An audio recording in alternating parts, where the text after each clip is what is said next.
রাশিয়ায় শক্তিশালী ভূমিকম্পের পর সুনামির আঘাত। বিস্তারিত দেখুন বাংলাদেশ সমাচারের ডেস্ক রিপোর্টে। রাশিয়ার পূর্বাঞ্চলের কামচাটকা উপদ্বীপে বুধবার রাতে স্থানীয় সময়ে 8.8 মাত্রার একটি শক্তিশালী ভূমিকম্প আঘাত এনেছে। ভূমিকম্পের পর কিছু এলাকায় 3 থেকে 4 মিটার উচ্চতার সুনামি রেকর্ড করা হয়েছে বলে জানিয়েছে বিবিসি। এই ভূমিকম্পের পরপরই জারি করা হয় সুনামির সতর্কতা। জাপানের উত্তরাঞ্চলীয় হোক্কাইডো শহরে প্রথম ধাক্কায় 30 সেন্টিমিটার উচ্চতার ঢেউ আছড়ে পড়ে। স্থানীয় কর্তৃপক্ষ আশঙ্কা প্রকাশ করেছে পরবর্তী ঢেউগুলো আরও বড় হতে পারে। মার্কিন ভূতাত্ত্বিক জরিপ সংস্থা জানিয়েছে রাশিয়ার পেট্রোপাভলোভস্ক কামচাটস্কি শহর থেকে প্রায় 125 কিলোমিটার পূর্বে ভূপৃষ্ঠের 19.3 কিলোমিটার গভীরে উৎপত্তি হয় এই ভূমিকম্পটির। ভূমিকম্প ও সম্ভাব্য সুনামির প্রেক্ষাপটে যুক্তরাষ্ট্রের আলাস্কা, হাওয়াই, উত্তর আমেরিকার পশ্চিম উপকূল, গুয়াম এবং মাইক্রোনেশিয়ার বিভিন্ন দ্বীপে বিভিন্ন স্তরের সতর্কতা জারি করা হয়েছে।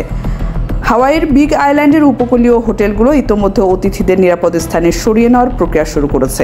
এই ঘটনায় এখনও কোনো প্রাণহানি বা বড় ধরনের ক্ষয়ক্ষতির খবর পাওয়া যায়নি, তবে সংশ্লিষ্ট কর্তৃপক্ষ সর্বোচ্চ সতর্ক অবস্থানে রয়েছে।